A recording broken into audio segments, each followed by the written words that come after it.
Previously on Backfires.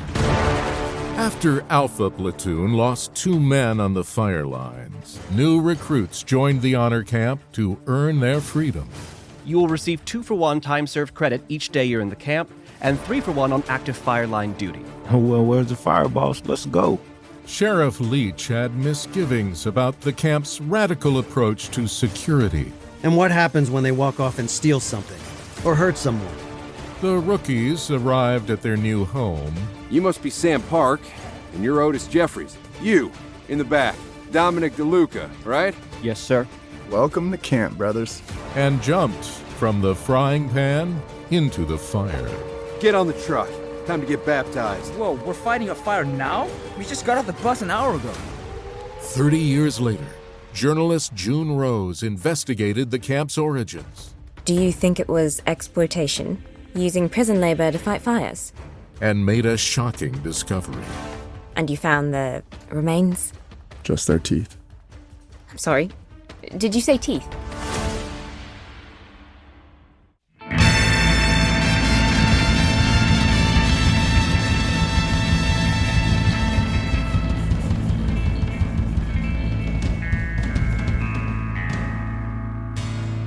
Backfires, an original audio drama.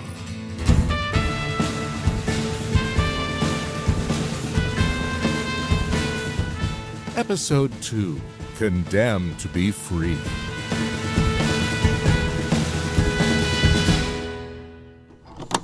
Here we go. Recording. Today is the 1st of July, 1976. Thank you again for doing this, Ms. Gantry. It's an honor to meet you. My pleasure.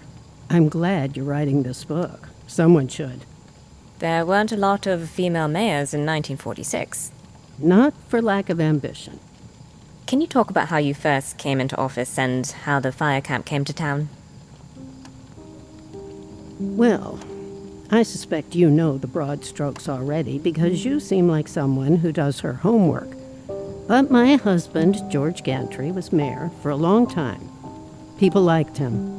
4.5 terms. I was his chief of staff. It seems logical that you'd fill his role on an emergency basis. I didn't really want it, to tell you the truth. Not at first. When George had his heart attack, it was a complete shock. He was only 45. I was devastated. But someone needed to keep this town running. And I sure as hell wasn't going to let it be some phony populist Neanderthal like L.J. Leach. That's Sheriff L.J. Leach, later elected mayor on a platform of shutting down the camp. Leach always saw me as George's secretary. Never let me forget I'd been appointed by the town council, not elected. Always giving advice I never asked for. Do you think Leach's maneuvers against the camp were rooted in a genuine concern for public safety? Or was it something more opportunistic, self-serving perhaps, cynical? All of the above. I think it was personal, too. Leach was a total chauvinist. He hated having me as his boss. Saw it as the ultimate humiliation. There's no way he would have pulled any of that shit on George. Are you referring to Sheriff Leach's scheme with Dan Dollarhide, the rancher? God, Dollarhide. He was even worse than Leach. I've dug up a bit of background on Dan Dollarhide. He was a Dust Bowl migrant in the 1930s. Came to California with his infant daughter. But what I don't understand is how he got involved in this whole drama with the camp in the first place. Dan Dollarhide was constantly butting heads with the Forest Service over controlled burns. He wanted more grazing land. So he'd set brush fires that could have easily blown embers into the national forest and turned the whole town to ash. Where my rookies at? Park, Jeffries, DeLuca. Grab those shovels, follow Cleaver, and start digging wherever he tells you. Fucking Dollarhide. I knew it. Look alive, Swede. He's coming over. Swede Nelson. Dad, wait. Go back in the house, Susie. Swede, what the hell are you doing on my property again? What the hell's it look like? We're digging breaks to stop the fire. You're welcome, by the way. What fire? These are controlled burns, just like the Indians used to do. Controlled my ass. How much control you gonna have when the wind changes direction, genius? Oh, fuck off, Smokey Bear. And who the hell are these guys walking around like they own the place? Are those prison jumpsuits? You can't set fires here, Dan. Not without talking to us first. How many times have we gotta do this? You ever hear of private property?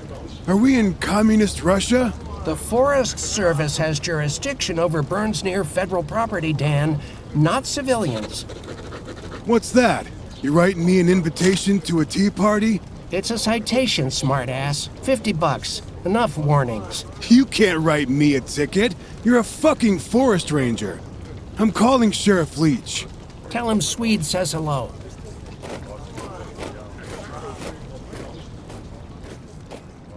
You didn't have to curse him out. Not now, Susie. Was it about the fires? I told you it's not a good idea. Mr. Nelson is right about the winds. We learned about it in school. It's called the Santa Ana. I said not now. Go tend to the horses. Hey, who are those men in blue? Dad? Are they firemen? They're criminals. Go inside, sweetheart. Okay, you all gotta settle down. I can only answer one question at a time. Dan? Oh, thank you so much, Sheriff. Is anyone even in charge here? Where the hell's the mayor? State Mayor's Conference in Sacramento. And she left me the honor of addressing you all tonight.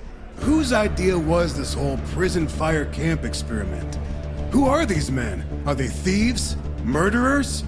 Why weren't you on top of this? Why didn't anyone consult us about placing a minimum security prison right next to town? Look, I know how you all feel. That's why I spoke with Dr. Morris and Chief Forester Nelson. The camp men will do grunt work for the county. Build fire roads, reservoirs. It's a compromise. That's what they told you? And you're dumb enough to believe it? I think you got snookered by that pencil-neck Morris. Maybe he's just smarter than you is all. Him and that stuck-up bitch Gantry. Cool it, Dan. Why should I? I don't know about you folks, but I'm not gonna wait around for some degenerate convict to walk out of that camp and break into my house. Or steal my horses, or hurt my daughter. All while Madam Mayor and that bureaucrat Morris and the sheriff here sip tea with their pinkies up chattering about compromise. I said cut the shit, Dan. This is about that citation from Nelson, isn't it? For the controlled burns. That's your own damn fault. What the hell do you even do anymore? Maybe after the next election, one of your deputies will stand up and protect us, since you can't. That's enough. You're wrong. I can and I will. You can count on that. All of you.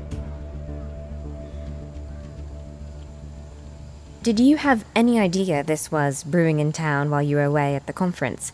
That people were so upset over the inmate firefighters? That's the thing. They weren't. Until they were. Dan Dollarhide was really the spark that set off the whole fire. Pardon my pun. And Sheriff Leach saw an opportunity to use Dollarhide for his own benefit, to exploit the situation. Let's go back to the camp itself. I know it was Morris's idea, but how did it end up in your town? Well, I'd met Hampton Morris years ago through George. They were both college classmates of Governor Warren. You're referring to the California governor at the time, Earl Warren, who later became Chief Justice of the Supreme Court. Earl was a good man, popular. He'd just been reelected in a landslide. And he was a true friend to me after George died. And Morris was what exactly to Governor Warren? Morris was a hotshot lawyer in Sacramento. Informal advisor. Close to the governor. But Morris was also a drunk. It was his secret shame. Wow, I wouldn't have guessed that from all his accomplishments. He seemed so industrious. Driven. It was more common than you'd think back then. Certain types had a way of covering it up. High-functioning types like Morris. The way he approached his work and his intellectual pursuits. There's a certain symmetry to the intensity of an addict. the single-minded need that consumes everything else. I'm not some dope fiend like the paper said. Reefer man, Jeffries, and all that shit. But I know what it cost me.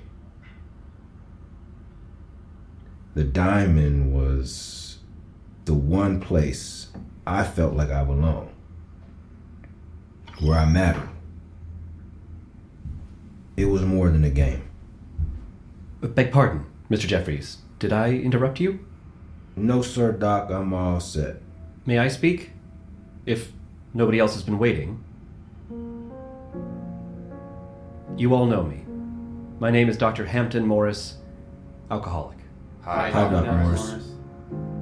I created the Honor Camp because I'm a big believer in second chances. Before I ran the camp, I had my own law firm in Sacramento. Political clients, high stakes. The bottle was a reward at first, for a job well done. Then reward became ritual. Then ritual became refuge. Finally, if you'll pardon the metaphor, refuge became prison. My old college friend, the Attorney General, he's the governor now, Earl Warren, took pity on me after my firm imploded and my wife left. Found me a place with corrections. Pushing paper, as some might say. I've given my heart to this camp. I hope I've been useful to Earl and to you. A man needs to be needed, after all. I think that's probably the worst feeling of all, not being needed. If nobody needs you, who do you live for? I think of my wife and son every hour of every day. I pray for their forgiveness, but I don't blame her. After all, what good is a man who simply cannot be the person our families need us to be?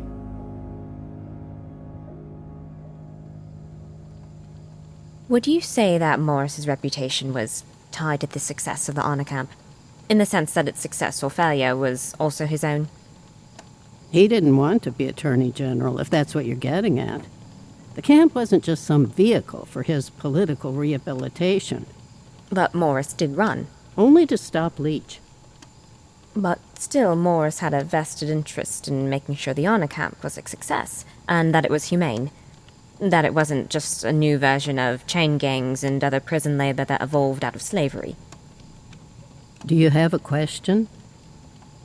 I spoke with a former camp firefighter who personally witnessed the death of 2 of his platoon mates in the very first fire of the season. That's news to me.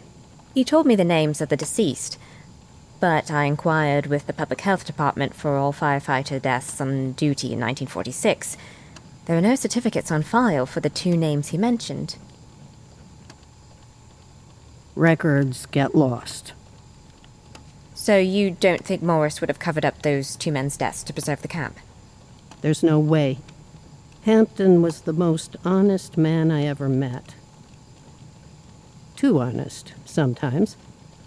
He truly cared about those men, about their families, their futures, and the idea that he was helping people find redemption. I have no reason to doubt that, but 2 things can be true at once. He could believe in the mission, but still cover up what he perceived as a threat to that mission. Good people can do the wrong thing for the right reason. Who's your source for this claim about the 2 deaths? You'll go on record when the story is ready. Did this mystery man tell you about how Hampton was the first to bring Alcoholics Anonymous into any prison in California? Did he tell you about the literacy program? All right, brothers. Open Sartre to page 32. Otis, can you start? However, if we are to have a morality, a civil society, a law-abiding world, it is essential that certain values be taken seriously.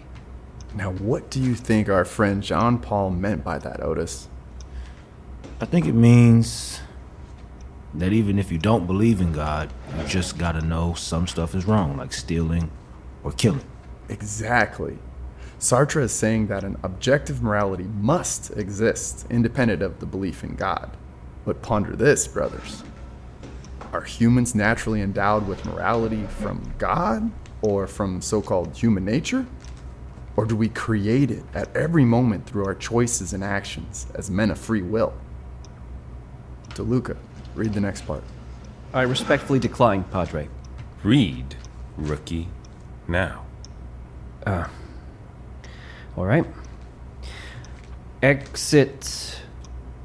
Existentialists Find it extremely disturbing that God no longer exists. For along with his disappearance goes the possibility of finding values in an... Isolate each syllable, say the sound out loud, then put it all together. The word is intelligible. Jesus. Park! Shut the fuck up. Park, be kind, brother. Why don't you finish? If, however, God does not exist, we will encounter no values or orders that can legitimize our conduct. We are left alone. Man is condemned to be free. Condemned to be free. Think on that one a bit, brothers. For next week, Miggy, hand these out. Hiroshima by John Hersey. A short one. Why don't you give us a preview from page 1? Exactly 15 minutes past 8 in the morning on August 6th, 1945, Japanese time, at the moment when the atomic bomb flashed above Hiroshima, Miss Toshiko Sasaki, a clerk in the personnel department of the East Asia Tin Works. I'm sorry, Father. What is this? What's wrong, brother? What's wrong? I don't give a shit about some Miss Sasaki. The Japs are barbarians. They slaughtered the Chinese and Filipinos so bad it made the Nazis blush. They attacked us. The blood is on their hands, not ours. Nobody asked you, DeLuca. Sit down and shut up. They had no chance of winning, but they kept killing us anyway and throwing their own into the meat grinder. I say fuck them. You reap what you sow. Isn't that from the Bible? It's also in the Bible to feel compassion for our enemies. Forgive us our trespasses. If you were there, then you'd know how those animals treated prisoners, women, civilians, rape, torture, beheading. Is that compassion? I said, sit the fuck down. You know about the medical experiments? Men buried alive, run over with fucking trucks, injected with goddamn antifreeze like lab rats? Is that compassion? He's right. The Japanese are evil. They deserve the bomb. You know what they did to Korean women? Fuck off, Park. I don't need your help. Brothers, come on. Let's talk about this outside of class, DeLuca. With all respect, Father, take your Jap sob story and shove it.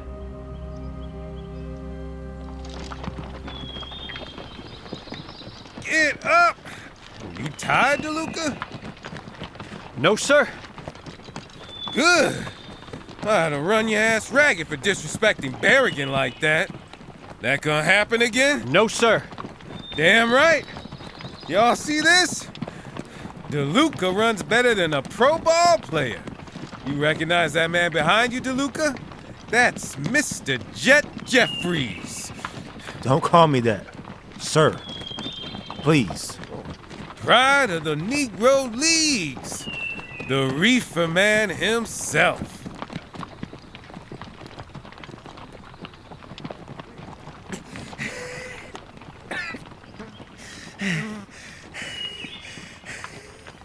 Hurry up, Park. You can't be last again. Forget the flies. Accept them. You're in their world now. Shit, these fucking glasses. Park, I didn't say to stop. My glasses fell off, Soup. I think I see them on the ground there by the rocks. Let me just... Jesus Christ! It's a fucking rattlesnake? No sudden moves. That little bastard will kill you if you let him. Back away. Slowly. Hey, give me that stick. Don't turn your back on him. Soup, watch the ledge.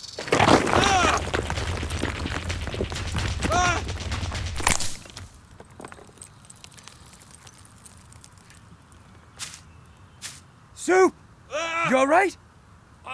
Do I look all right? For fuck's sake, Park. Get the rope onto my pack.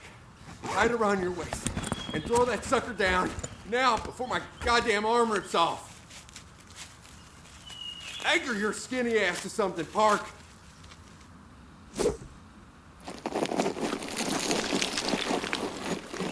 Jesus, dude, I'm so sorry. Pop it back in. What? No. Let's get to Berrigan. Your shoulder's popped out of its socket. No shit. So pop it back in. And don't say a goddamn word to anyone. Soup, you need to get that checked out. Time in the clinic doesn't count toward time on the fire lines. I just helped you, didn't I? Yes. Yes, sir. That's what we do here, Park. We take care of each other. Give me that stick. Now the thicker one.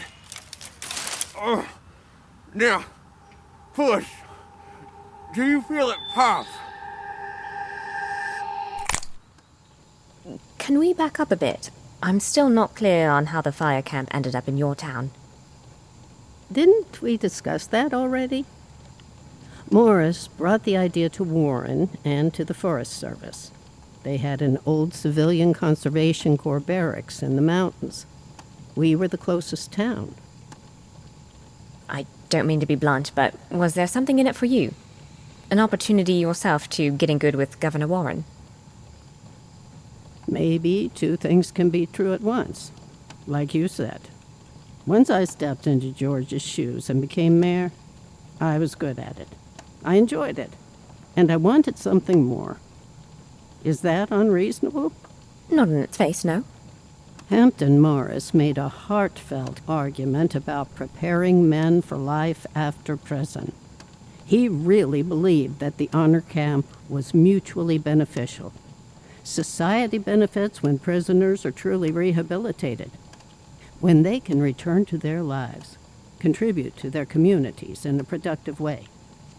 The convict regains his dignity and sense of self-worth and doesn't have to resort to crime as an occupation. I'll admit it's a compelling argument, on paper at least. And yes, Hampton made it clear that he had the governor behind him, and that they'd remember my assistance should I ever need their support in the future.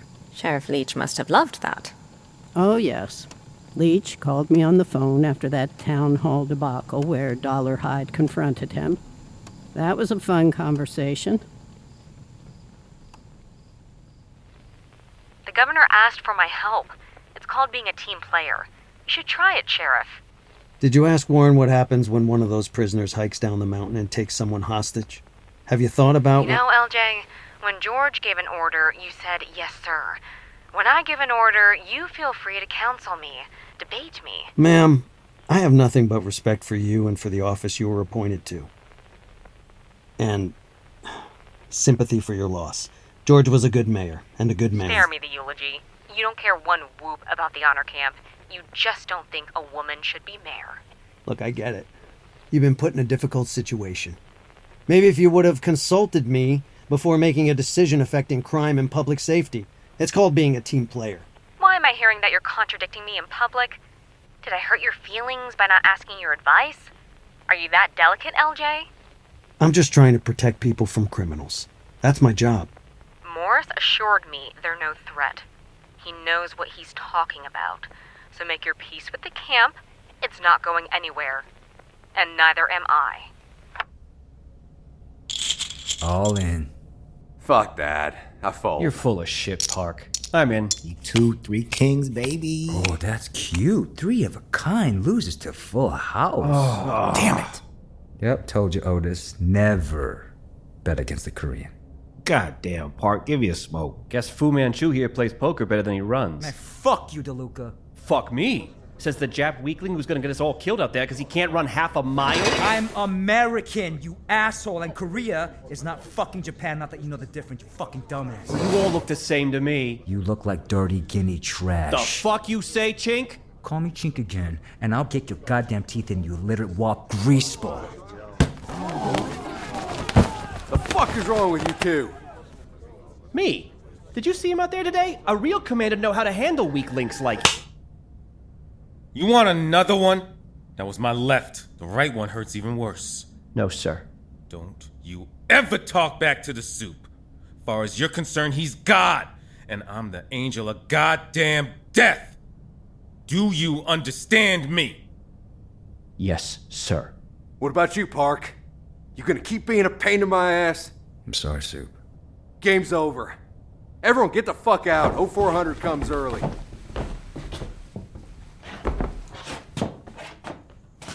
Park, you all right? Here, have a smoke. Man, fuck DeLuca. He's all talk. A loudmouth bully, fucking coward. Oh no, you got that look. What look? He's coming for you. Dan, Sheriff Leach, I need to talk to you. Bit late for a house call. Look, I'm trying to fix this. Try harder. I talked to the mayor today. Oh, wonderful. You tell Her Majesty what I said tonight? I think Helen's got her eye on an appointment to that open seat in Congress. She's the one who put out the welcome mat for Morris to score points with Governor Warren. She's smart, I'll give her that. Smart enough to know a girl can't win an election straight up. Listen, I got a few beers into Swede Nelson. He told me the prisoners' wives and families are bussed in on Sundays for visitation. If some concerned citizens organized to greet that visitor's bus as it arrived, maybe, I don't know, block the camp entrance to show their displeasure, got the attention of the local press, well, I'd be obligated to defend their right to assembly. Like, protest? Exactly. But you, gotta keep it peaceful. And that means no guns. You do it every Sunday till Morris gets the hint. LJ, you sneaky son of a bitch. I didn't know you had it in you. Yeah, well, neither does Morris.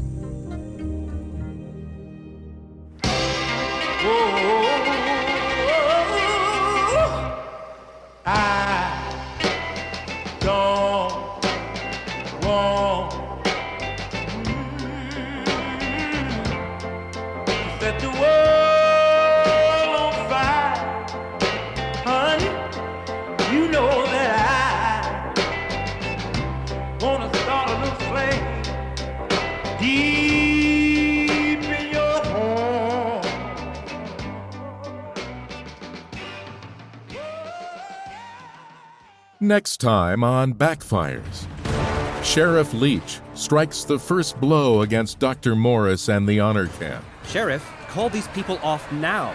Is there some law they're breaking? Rioting, and you're helping them. Visitors' Day brings new problems for Sam Park. You're too big a coward to tell Dad what you've always wanted. You're gonna take the coward's way out, and you think you're gonna stay in prison till he dies, so you'll never have to talk to him again. Dollarhide's controlled burns rage out of control with disastrous consequences. Nelson, help! Is that Dollarhide? He looks hurt. Backfires, an original audio drama.